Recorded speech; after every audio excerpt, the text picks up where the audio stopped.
ವೀಕ್ಷಕ ಪ್ರಭುಗಳೆಲ್ಲರಿಗೂ ನಮ್ಮ Aster master YouTube ಚಾನಲ್ಗೆ ಸ್ವಾಗತ ಸುಸ್ವಾಗತ. ಇಂದು ಏನು ಒಂದು ಜ್ಯೋತಿಷ್ಯ ಶಾಸ್ತ್ರದ ಮೂಲ ಪರಿಕಲ್ಪನೆ ಏನು, ಅಸ್ಟ್ರಾಲಜಿ ಅಂದ್ರೇನು, ಈ ಜ್ಯೋತಿಷ್ಯ ಅಂದ ತಕ್ಷಣ ಹಲವಾರು ಸಾಮಾನ್ಯ ಜನ ಹಲವಾರು ರೀತಿ ಭಿನ್ನವಾಗಿ ಅರ್ಥ ಮಾಡ್ಕೊಂಡಿರ್ತಕ್ಕಂಥದ್ನ ನಾವು ನೋಡ್ಬೋದು. ಸುಮ್ನೆ ನಾವು ಜ್ಯೋತಿಷ್ಯ ಅಥವಾ ಜ್ಯೋತಿಷಿ ಅಂದ ತಕ್ಷಣ ಕೈ ತಂದು ನಾನು ಹೇಗಿದ್ದೀನಿ, ನಾನ್ ಬದುಕ್ತೀನೋ, ನಾನು ಯಾವಾಗ ಸಾವುಕಾರ ಆಗ್ತೀನಿ, ಅಥವಾ ನನ್ನ ಸುಂದರ ರಾಣಿ ಯಾವಾಗ ಸಿಗ್ತಾಳೆ ಅನ್ನೋ ಒಂದು ಅನರ್ಥವಾದ ಪರಿಕಲ್ಪನೆ ಪ್ರತಿಯೊಬ್ಬರ ತಲೆಯಲ್ಲಿ, ಸಾಮಾನ್ಯ ಜನಗಳ ತಲೆಯಲ್ಲಿ ಇರ್ತಕ್ಕಂಥದ್ನ ನಾವು ಕಾಣಬಹುದಾಗಿದೆ. ಹಾಗಾಗಿ ಈ ಜ್ಯೋತಿಷ್ಯ ಅಂದ್ರೆ ನಿಜವಾದ ಜ್ಯೋತಿಷ್ಯದ ಅರ್ಥ ಏನು, ಏನು ಈ ಜ್ಯೋತಿಷ್ಯ, ಏನು ಈ ಭಜಚಕ್ರದ ಪರಿಕಲ್ಪನೆ ಎಂಬ ಎಲ್ಲಾ ವಿಷಯವನ್ನು ಸಾಮಾನ್ಯ ಜನರಿಗೂ ತಲುಪಬೇಕು, ಇದು ಪ್ರತಿಯೊಬ್ಬರಿಗೂ ಈ ಶಾಸ್ತ್ರನ ಎಜುಕೇಟೆಡ್ ಆಗ್ಬೇಕು ಅನ್ನೋ ಉದ್ದೇಶದಿಂದ ಈಗೇನಪ್ಪಾ ಅಂದ್ರೆ, ಈಗ ಜ್ಯೋತಿಷ್ಯ ಸುಳ್ಳು, ಅದೇನು ನಡೆಯಲ್ಲ, ಬೆಳಿಗ್ಗೆನೆ ಟಿವಿ ಕುತ್ಕೊಂಡು ಭಾಷಣ ಬಿಗಿತಾರೆ ಅಂತ ಹೇಳೋ ಎಲ್ಲ ಬುದ್ಧಿಜೀವಿಗಳು ಏನಿದೀವಿ ಇದನ್ನ ನೋಡಿ ಅರ್ಥ ಮಾಡ್ಕೊಳ್ಳಿ. ಇದರಿಂದ ನೀವು ಸ್ವಲ್ಪ ಇದ್ರ ಬಗ್ಗೆ ತಿಳ್ಕೊಂಡು ಆ ನಂತರ ಪ್ರಶ್ನೆ ಮಾಡೋದು ಸ್ವಲ್ಪ ಪ್ರಬುದ್ಧತೆ ಅಂತ ನಮಗೆ ಕಾಣಿಸ್ತೈತಿ. ಆದ್ರಿಂದ ಈ ಒಂದು ಸೀರೀಸ್ ನಾವು ಆರಂಭ ಮಾಡ್ತಾ ಇದೀವಿ. ಬನ್ನಿ, ಏನು ಜ್ಯೋತಿಷ್ಯ ಅಂದ್ರೆ ಪ್ರಮುಖವಾಗಿ ತಿಳ್ಕೊಳ್ಳೋಕೆ ಪ್ರಯತ್ನ ಪಡೋಣ. ಜ್ಯೋತಿಷ್ಯ, ಜ್ಯೋತಿ ಪ್ಲಸ್ ಇಶಾ ಅಂದ್ರೆ ಜ್ಯೋತಿಷ್ಯದ ವಿಷಯ ಅಥವಾ ಬೆಳಕಿನ ವಿಷಯ ಅನ್ನೋ ಅರ್ಥನ ಕೊಡ್ತದೆ. ಆದ್ರೂ ಕೂಡ ಇದರಿಂದ ಒಂದು ಹೆಜ್ಜೆ ಮುಂದಕ್ಕೆ ಹೋಗಿ ನಾವು ಜ್ಯೋತಿಷ್ಯ ಅಂದ್ರೆ ಏನಪ್ಪಾ ಅಂದ್ರೆ, ಒಂದು ಸಂಸ್ಕೃತ ಶ್ಲೋಕ ಇದೆ, ಜ್ಯೋತಿಷ್ಯಂ ಸೂರ್ಯಾದಿ ಗ್ರಹಣಂ ಬೋಧಕ. That means planetary motions and positions and time their effects on us.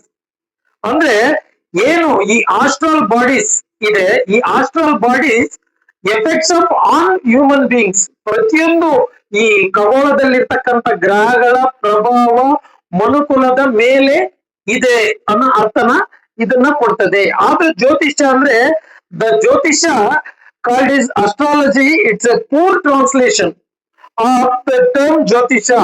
The word astrology has been derived from aster, a star, and logos, reason or logic, according to Chambers 20th century dictionary. The term astrology meant originally practical astronomy, now almost confined to the once supposed art of science of the influence of the stars, human and terrestrial affairs ಅಂತ ಹೇಳ್ತೀವಿ. ಇದಕ್ಕೆಲ್ಲ ಪ್ರಮುಖವಾಗಿ ನಮಗೆ ಆಧಾರ ಗ್ರಂಥಗಳಾಗಿ ಏನು ರಾಮಾಯಣ, ಮಹಾಭಾರತ, ಅದಕ್ಕಿಂತ ಹಿಂದೆ ವೇದಗಳ ಕಾಲದಲ್ಲಿ ಋಗ್ವೇದದಲ್ಲೂ ಕೂಡ ಈ ಜ್ಯೋತಿಷ್ಯದ ಉಲ್ಲೇಖ ಇರ್ತಕ್ಕಂಥದ್ನ ನಾವು ಕಾಣ್ಬೋದು. ಅದಾದ ನಂತರ ಕ್ರಿಸ್ತಶಕ 2-2.5 ಶತಮಾನದಲ್ಲಿ ನಮ್ಮ ಭಾರತದಲ್ಲಿ ಏನು ಶ್ರುತಿ ಮತ್ತು ಸ್ಮೃತಿ ಅಂತ ಕರಿತೀವಿ, ಅದರಿಂದ ಕಂಠಪಾಠ ಮಾಡಿಕೊಂಡು ಈ ಜ್ಯೋತಿಷ್ಯನ ಸ್ಟೋರ್ ಮಾಡಿ ಇಟ್ಕೊಂಡಿದ್ರು. ಸುಮಾರು 100ಕ್ಕಿಂತ ಹೆಚ್ಚು ಋಷಿಗಳಿಂದ ಇದು ಏನು ನಮಗೆ ಕೊಡಲ್ಪಟ್ಟಿದೆ. ಅದಾದ ನಂತರ ಕ್ರಿಸ್ತಶಕ 5ನೇ ಶತಮಾನದ ಸುಮಾರಿನಲ್ಲಿ ಏನು ವರಹ ನೀರ ಅನ್ನುವಂತ ಒಬ್ಬ ಗಣಿತಜ್ಞ ಅಥವಾ ಖಗೋಳ ಶಾಸ್ತ್ರಜ್ಞ, ಅವನ ಬೃಹತ್ ಜಾತಕ ಎಂಬ ಕೃತಿಯಲ್ಲಿ ಈ ಜ್ಯೋತಿಷ್ಯದ ಬಗ್ಗೆ ಸಂಪೂರ್ಣ ವಿವರವನ್ನು ತಿಳಿಸಿದ್ದಾನೆ. ಅದರಂತೆ ಆರ್ಯಭಟ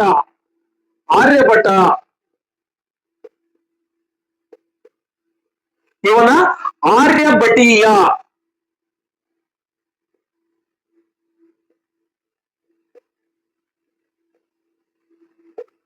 ಆರ್ಯಭಟೀಯ ಎಂಬ ಕೃತಿಯಲ್ಲಿ ಈ ಜ್ಯೋತಿಷ್ಯ ಶಾಸ್ತ್ರದ ಬಗ್ಗೆ ಸಂಪೂರ್ಣವಾದ ವಿವರಗಳನ್ನ ನಾವು ಕಾಣಬಹುದು. ಇದು ಆಸ್ಟ್ರಾಲಜಿ, ಆಸ್ಟ್ರಸ್ ಅಂಡ್ ಲೋಗೋಸ್ ಅನ್ನೋ ಪದದಿಂದ, ಗ್ರೀಕ್ ಪದದಿಂದ ಇದು ಬಂದಿದೆ. Effects of astral bodies on human beings ಅಂತಾನು ಕೂಡ ಈ ಅಸ್ಟ್ರಾಲಜಿ ಶಬ್ದ ಗ್ರೀಕ್ ಶಬ್ದದಿಂದ ಒತ್ತು ತಂದಿದೆ. ಇಷ್ಟು ಜ್ಯೋತಿಷ್ಯ ಎಂಬ ಶಬ್ದದ ಬಗ್ಗೆ ಇರ್ತಕ್ಕಂಥ ಒಂದು ವ್ಯಾಖ್ಯಾನ ಅಥವಾ ಒಂದು ಡೆಫಿನೇಷನ್ ಅಂತಾನೆ ಹೇಳ್ಬೋದು. ಇನ್ನು ಮುಂದಕ್ಕೆ ನಾವು ಪ್ರಮುಖವಾಗಿ ಜ್ಯೋತಿಷದಲ್ಲಿ ನಾವು ಕಾಣೋದೇನು, ನಕ್ಷತ್ರ, ವಾರ, ತಿಥಿ, ಯೋಗ, ಕರ್ಣ ಇವೆಲ್ಲ ಕಾಣ್ತೀವಿ.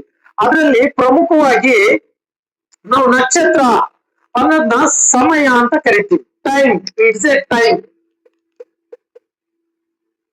ಹೆಂಗಪ್ಪ ಅಂತಂದ್ರೆ ಈಗ ಒಂದು ನಕ್ಷತ್ರ ಅಂದ ತಕ್ಷಣ ನಮಗೆ ಪ್ರಮುಖವಾಗಿ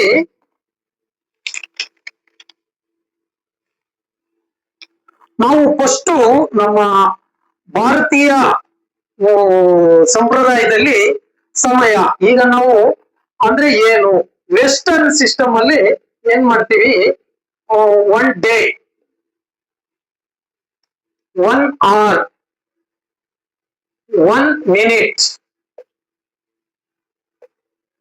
ಹಾಗೆ 1 second. It's A system of western.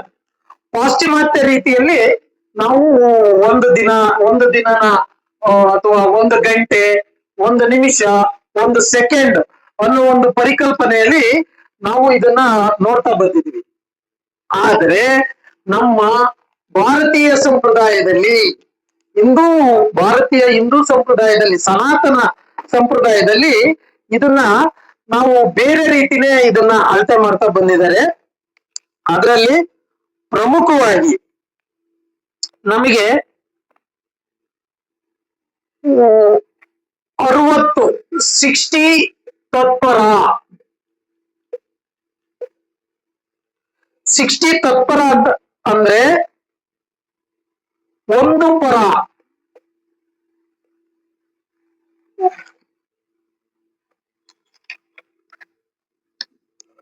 60 ಪರ,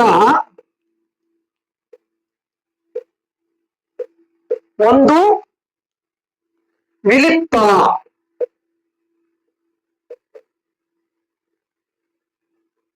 ಇನ್ನು 60 ವಿಲಿಪ್ತ,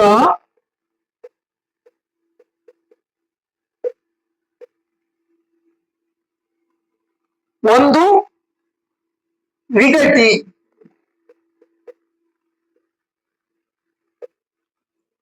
ಇನ್ನು 60 ಗಟಿ ಇಸ್ ಈಕ್ವಲ್ ಟು 24 hours, ಅಂದ್ರೆ 1 ದಿನ, 1 ಡೇ. ಅದರಂತೆ ಮುಂದುವರಿದು ನಮ್ಮ ಹಿಂದೂ ಟೈಮ್ ಮೆಜರ್ಮೆಂಟ್ ಅಲ್ಲಿ ಯುಗಗಳ ಕಲ್ಪನೆ ಬಂದಿದೆ. 1 ನಿಮಿಷ, 1 ನಿಮಿಷ ಅಂದ್ರೆ 1 ಸೆಕೆಂಡ್ಗಿನ್ನ ಕಮ್ಮಿ. ನಾವು ನಮ್ಮ ಕಣ್ಣು ರೆಪ್ಪೆಯನ್ನ ಏನು ಒಂದ್ಸತಿ ಮಿಟಿಕಿಸಿ ಬಿಡೋದ 1 ನಿಮಿಷ ಅಂತೀವಿ. ಅಲ್ಲಿಂದ ಯುಗದ ಪರಿಕಲ್ಪನೆ, ಅವರ ದಿನ ಇದನ್ನ ಲೆಕ್ಕ ಹಾಕಕ್ಕೆ ಆಗಲ್ಲ ಅಂತ ಒಂದು ನಮ್ಮ ಹಿಂದೂ ಮೆಜರ್ ಟೈಮಿಂಗ್ ಅಲ್ಲಿ ಇದೆ. ಅದರಲ್ಲಿ ಫಸ್ಟ್ ಯುಗದ ಕಲ್ಪನೆ, ಫಸ್ಟ್ ಇದು ಸತ್ಯಯುಗ.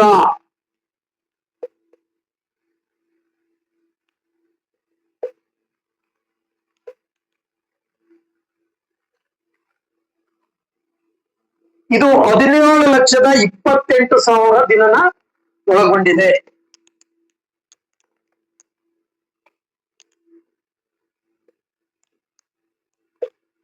$17,28,000.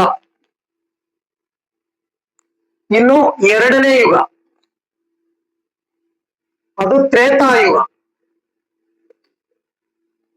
ಇದು 12,96,000 ದಿನ.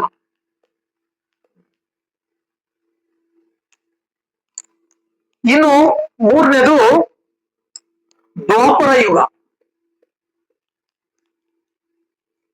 ದ್ವಾಪರ ಯುಗ 8,64,000 ದಿನ.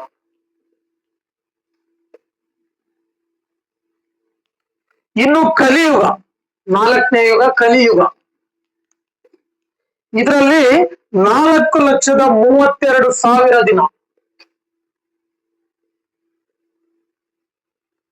ಸಾವಿರದನೇ ಇದೆ.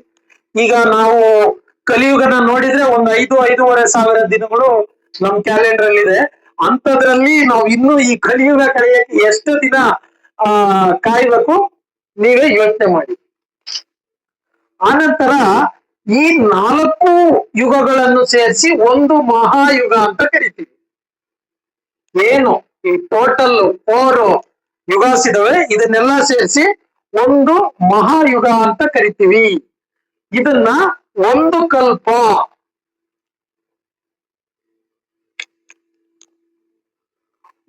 ಕಲ್ಪ ಅಂದ್ರೆ 1000 ಮಹಾಯುಗಾಸ್. ಇಂಥವು 1000 ಮಹಾಯುಗಗಳು. ಅದರಲ್ಲಿ 432 ಲಕ್ಷ ವರ್ಷಗಳು. ಇದು ಲಕ್ಷ ವರ್ಷಗಳು. ಇದನ್ನ ನಾವು ಒಂದು ಬ್ರಹ್ಮ ವರ್ಷ, ಬ್ರಹ್ಮನ ಒಂದು ವರ್ಷ ಅಂತ ಕರಿತೀವಿ.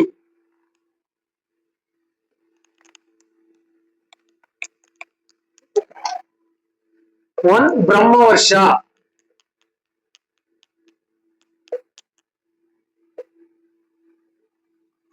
ಒಂದು ಬ್ರಹ್ಮ ವರ್ಷ ಅಂತ ಕರಿತೀವಿ. ಅದರಲ್ಲಿ ಒಂದು ಬ್ರಹ್ಮ ವರ್ಷ 36 ಇಂಟು 2 ಕಲ್ಪಸ್, ಅಲ್ಲಿಗೆ 720 ಕಲ್ಪಗಳು. ಬ್ರಹ್ಮನ ಆಯಸ್ಸು 1000 ಬ್ರಹ್ಮ ವರ್ಷ.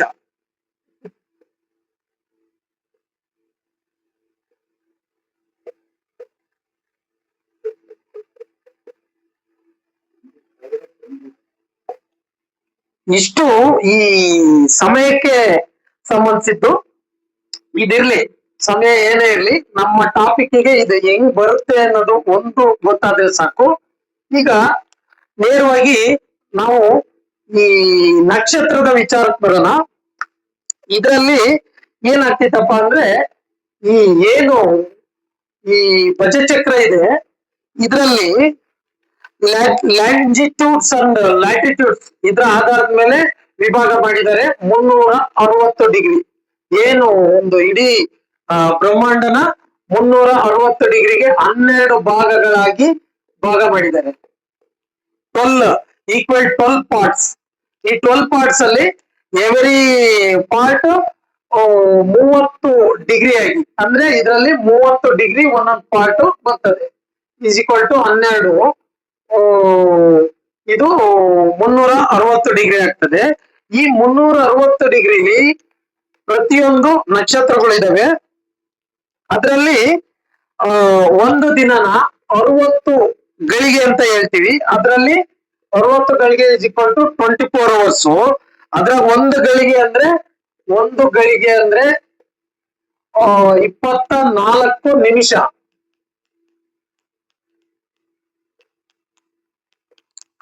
ಅದರಲ್ಲಿ 1 degree is equal to 60 minute.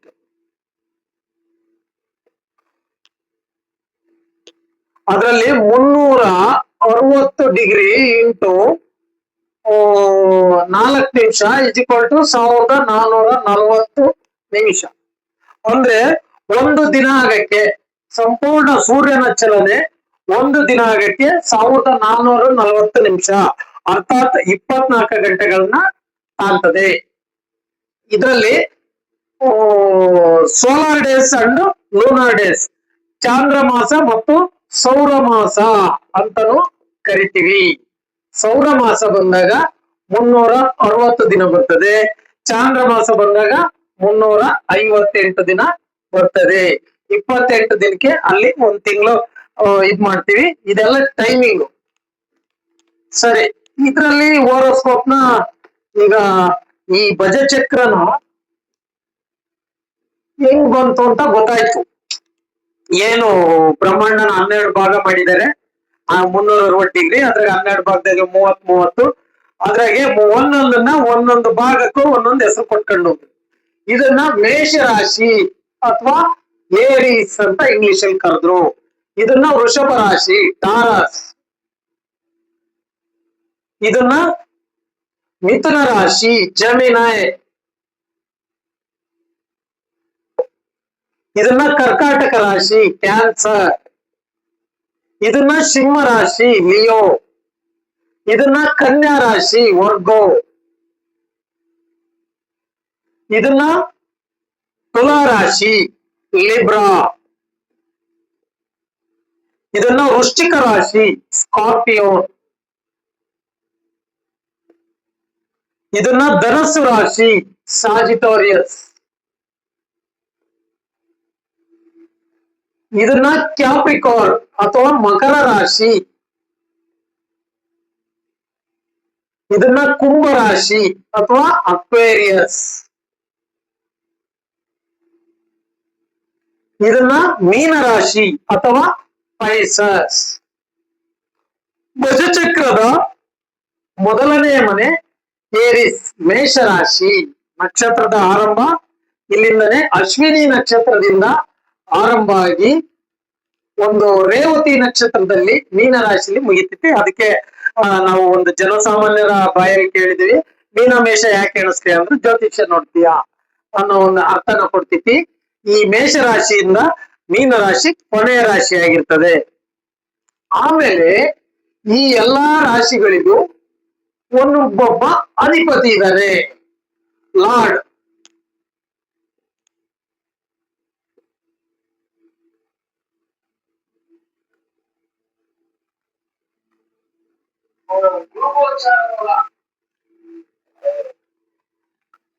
ಮೇಷರಾಶಿಗೆ ಅಧಿಪತಿ ಮಾಸ್, ಕುಜ ಅಥವಾ ಮಂಗಳ.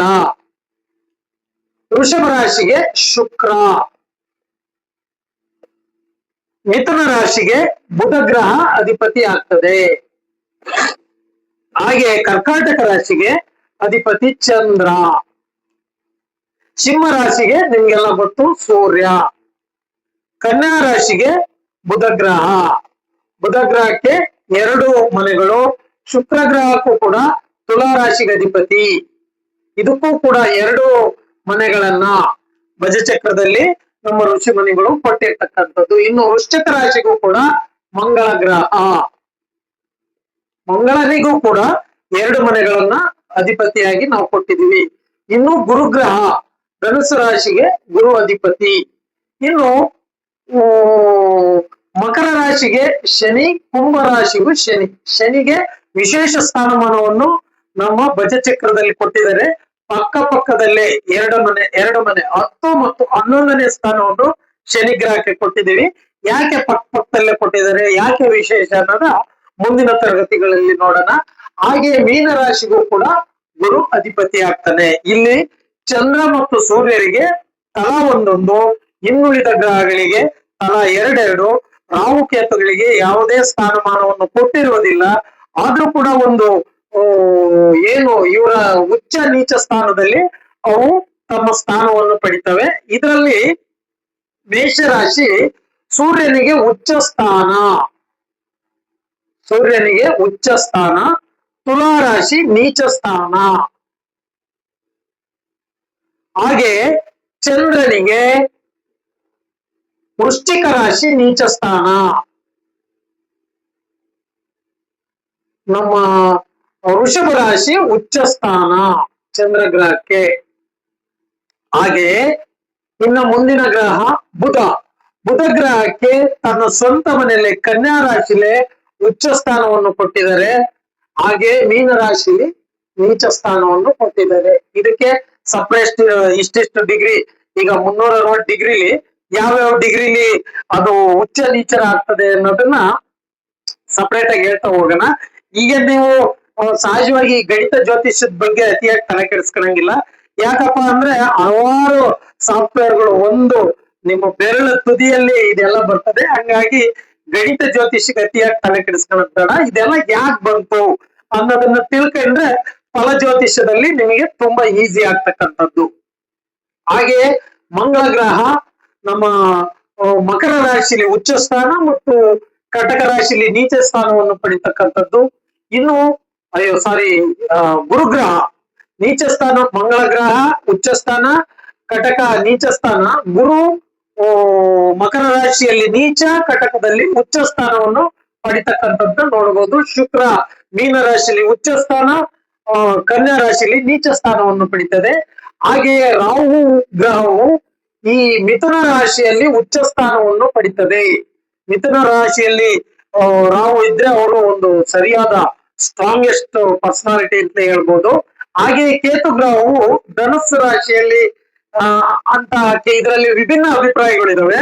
ಅದರಲ್ಲಿ ಪ್ರಮುಖವಾಗಿ ನಾವು ಬಹುತೇಕ ಬಹುಸಂಖ್ಯಾತರ ಹಿಂದೆ ಹೋಗೋಣ. ಧನುಸ್ಸು ರಾಶಿಯಲ್ಲಿ ಕೇತು ಗ್ರಹ ಉಚ್ಚ ಸ್ಥಾನದಲ್ಲಿ ಇರ್ತದೆ. ಆದ್ರೆ ವೃಶ್ಚಿಕ ರಾಶಿಯಲ್ಲಿ ಅಂತ ಹೇಳ್ತಾರೆ, ಆದ್ರೂ ನಾವು ಬಹುಸಂಖ್ಯಾತರನ್ನ ಫಾಲೋ ಮಾಡೋದ್ರಿಂದ ಕೇತು ಗ್ರಹ ಧನುಸು ರಾಶಿಯಲ್ಲಿ ಉಚ್ಚ ಸ್ಥಾನದಲ್ಲಿ ಇರ್ತೈತಿ ಅಂತಾನೆ ನಾವು ಅರ್ಥ ಮಾಡ್ಕೊಳ್ತಾ ಹೋಗೋಣ. ಇಷ್ಟು ಗ್ರಹಗಳ ಉಚ್ಚ ಸ್ಥಿತಿ ಮತ್ತು ನೀಚ ಸ್ಥಿತಿ, ಯಾವ್ಯಾವ ಗ್ರಹಗಳು ಯಾವ್ಯಾವುದಕ್ಕೆ ಅಧಿಪತಿ ಅನ್ನೋದನ್ನ ಇದರಲ್ಲಿ ನಾವು ನೋಡಿದ್ವಿ. ಹಾಗೆಯೇ ಇದರಲ್ಲಿ 3 ತತ್ವಗಳು, ಎಲಿಮೆಂಟ್ರೀಸ್ ಅನ್ನೋದು ಮೂಲ ಕಾನ್ಸೆಪ್ಟ್. ಅದರಲ್ಲಿ ಜಲತತ್ವ ಫಸ್ಟ್, ಅಗ್ನಿ ತತ್ವ,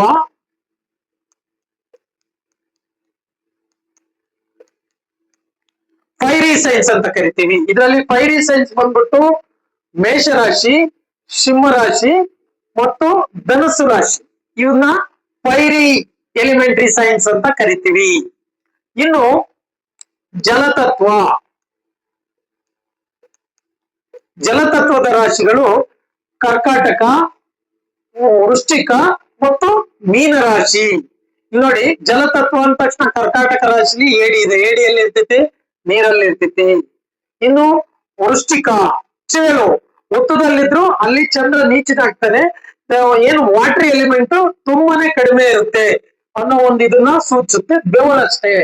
ಇನ್ನು ಮೀನರಾಶಿ, ಮೀನಲ್ಲಿ ಇರ್ತೈತಿ ಡೆಪ್ತ್ ಆಫ್ ದ ವಾಟರ್, ನೀರಿನ ಆಳದಲ್ಲಿರ್ತೈತಿ. ಹಾಗಾಗಿ ಇವು 3 ಕೂಡ ನಾವು ಜಲತತ್ವ, ವಾಟರ್ ಎಲಿಮೆಂಟ್ ಸೈನ್ಸ್ ಅಂತ ಕರಿತೀವಿ. ಇನ್ನ ರಿಮೈನಿಂಗ್ ಬಂದ್ಬಿಟ್ಟು ವಾಯುತತ್ವ,